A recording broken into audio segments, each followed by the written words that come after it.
Olá, povo que curte videogame, hashtag seus lindos! Bem-vindos ao Gamepad, o programa que toda semana te conta um paranauê para você manjar mais os paranauês. E essa semana a gente vai falar sobre Dark Fantasy, que é tipo uma fantasia que tem um quê de sombrio.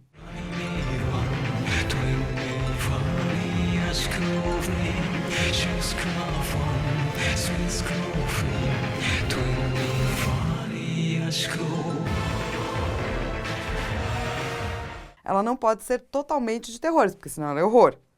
Mas ela tem que ter uma atmosfera de terror. É tipo a sua amiga gótica suave, entendeu? É gótico, mas suavezinho, tá?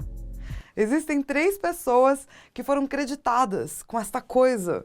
Porque é muito difícil, né, na hora que você fala de Dark Fantasy. Porque onde você coloca? Tipo, qual é a margem entre a fantasia e o horror e ali ficar no meio? É um pouco complicado mesmo. Então, eles creditaram o nome de Dark Fantasy para 3 pessoas diferentes. A primeira delas, a Gertrude Burroughs Bennett, escreveu o primeiro grande conto de Dark Fantasy. E naquela época, quando ela mandou para o jornal, ela mandou aí sobre um pseudônimo e falaram, ah, beleza, vamos deixar aí com pseudônimo, então todos os livros dela saíram com nomes de meninos, mas na verdade ela é uma menina, a criadora do gênero. E esse primeiro conto que você está vendo aí na tela chama Nightmare. Mas não foi ela que criou o termo. Quem cunhou o termo foram 2 caras. Um é o Charles L. Grant e o outro é o Edward Wagner. Ambos meio que são creditados por cunhar o termo, que ainda não tem um criador absoluto. Tem um monte de coisas que é meio assim, né? Nunca se sabe quem foi a pessoa que criou. No Dark Fantasy também funciona mais ou menos por aí. A gente vai te contar algumas características que uma fantasia gótica, uma fantasia sombria deve ter. E a primeira delas é o ponto de vista do monstro ou da criatura do sobrenatural. Então, quando você não coloca o sobrenatural somente como malvado, você pode já estar falando de uma atmosfera de terror.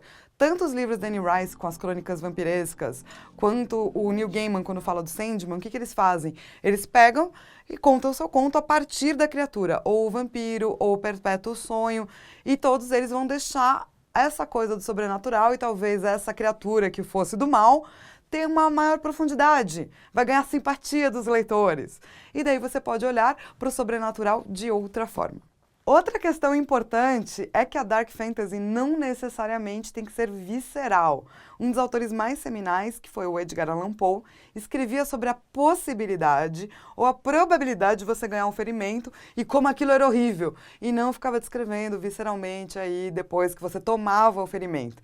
Então existe uma diferença muito grande em ser visceral e meio que causar essa atmosfera. O objetivo aqui é sempre a atmosfera. Vale a pena lembrar que não adianta só você ter um vilão do mal, ou você ter coisas malvadas, porque senão tudo vira meio que Dark Fantasy, certo? Então, você precisa ter a atmosfera de terror, e não alguém do mal. Senão todo jogo ou todo livro que tivesse alguém do mal seria Dark Fantasy. Não é bem por aí. Outra coisa que é bem legal em Dark Fantasy é que o sobrenatural é tratado como real. Ninguém meio que questiona. Se você pegar séries tipo Buffy ou Supernatural mesmo, você vai ver que o sobrenatural é algo do dia a dia desses personagens ali. Estão ali, estão numa boa. E, inclusive, essa coisa de Supernatural e Buffy faz uma boa comparação com o terror. Pega Silent Hill 2, por exemplo. Qual é o protagonista? O protagonista é falho, ele não é heróico, ele tem que sobreviver. Geralmente, numa Dark Fantasy, é o oposto.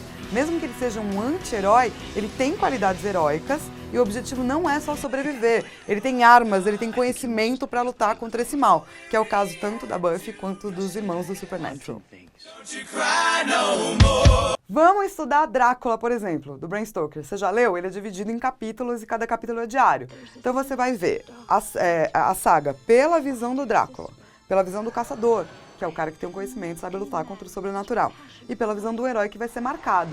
Essa mudança do herói, então um herói ser super do bem, daí ficar mais ou menos, ele começar a se questionar moralmente, também é uma das coisas que acontece em Dark Fantasy. Que eu acho bem legal.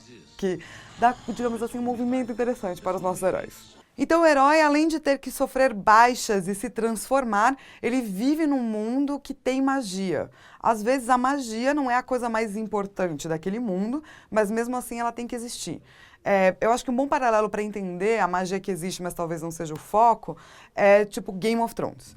Game of Thrones fala sobre política, fala sobre outro tipo de guerra e de disputa de poder. Contudo, porém, ela é um mundo de fantasia que tem magia. Você tem, por exemplo, os outros, você tem a magia dos dragões, você tem magos mesmo, e tudo isso meio que perpassa a série inteira. E outra coisa legal que tem em Game of Thrones que ajuda a entender a Dark Fantasy é a questão do preconceito. Geralmente, em alguma obra de Dark Fantasy, alguma raça vai sofrer preconceito simplesmente pela sua natureza ou por existir. No caso de Game of Thrones, tem os selvagens. Eles nasceram do lado errado da muralha, então eles sofrem preconceito. Isso também tem super alinhado com Dark Fantasy. É claro que talvez essa coisa super visceral de corta, mata, tal, não seja tão alinhado assim, mas pode existir. E se você quer um exemplo completamente diferente, para você ver aí o escopo, né, da fantasia gótica, você pode assistir Dark City, um filme muito bacana, que também é considerado Dark Fantasy e não tem absolutamente nada de visceral, por exemplo. É mais atmosférico mesmo. E agora, os games que ficam por aí. Olha só, Castlevania é muito mais horror e horror gótico do que Dark Fantasy, pelo menos até que chegar no reboot do Lords of Shadow. Quando chega aí, você vai reparar que existe uma mudança no tom da história, existe mais possibilidade de fantasia. E mesmo essa questão do protagonista monstro, que eu sei que já existia em, por exemplo, Symphony of the Night e é recolocada, é muito importante para entrar nesse ramo de Dark Fantasy. Outra produtora que ama um Dark Fantasy é a galera que fez Demon's Souls, Dark Souls 1 e 2 e Bloodborne. Todos eles têm inspiração em Dark Fantasy. Inclusive, no Bloodborne, tanto a história quanto essa coisa de pontos de insanidade são retiradas de Lovecraft. E Lovecraft, a gente já tem em outro vídeo, vai lá e clica. E Lovecraft foi inspirado pela Gertrude. Ele diz que é uma das maiores inspirações para ele ter começado a escrever terror. Então tá tudo ali meio encaixadinho. Quem também pode ser classificado como terror, mas tem toques de Dark Fantasy é Diablo, especialmente por conta dos personagens que são meio estranhos. Você tem aí um necromancer completamente dúbio, você tem um paladino que está numa igreja que é corrupta, você tem um anjo que quer virar gente. Todos esses dilemas são dilemas da fantasia e que também servem ao sombrio. Então, uma fantasia meio gótica. Dois bons exemplos e completamente diferentes são, por exemplo, o Valkyrie Profile, que o mundo tá ali todo tadinho, um monte de pobreza, um monte de guerra, você joga com uma Valkyria, você precisa ajudar a parar o Ragnarok, e ele tem um monte de questões de fantasia e também uma temática meio sombria, e The Witcher. The Witcher você joga com o protagonista monstro, então você vai ter a visão dele. Obviamente você se sente menos monstro por conta disso. Tem magia para todo lado e tudo isso meio que são as duas moedas do Dark Fantasy. Mas eu ainda acho que o melhor exemplo de Dark Fantasy nos videogames é Dragon Age. Logo no primeiro jogo, que é o Origins, tem tudo que a gente falou. Tem uma temática sombria, tem uma coisa meio de terror, porque afinal Darkspawn tá vindo, meu Deus do céu, eles são uma raça bem maluca e aterrorizadora. Tem magia, inclusive os magos sofrem preconceito não só por eles poderem ir até o Fade, que será que eles trazem de lá e tal, mas porque eles podem fazer magia de sangue que é proibida. Tem preconceito racial, porque os elfos têm que ver nessa sociedade controlada por humanos. E é claro, você pode ser o protagonista monstro, desde que você faça o que foi a minha primeira escolha, Elfo Mago. Que daí, meu filho, você tá tipo... Você só se ferra, do começo ao final do jogo. Eu nem pude virar rainha. Eu gosto sempre de dizer isso, porque eu fiquei muito puta com o jogo. Só porque eu era a Elfa Maga. Eu não pude virar rainha. Maus. Valeu, Dragon Age. E se você curtiu a minha dica da semana, são duas. Aê, adoro quando tem duas. A primeira é, vai ler os livros de The Witcher. É incrível. E para você que jogou, você vai expandir a sua experiência. Se você não jogou, melhor ainda, você pode começar pelo livro.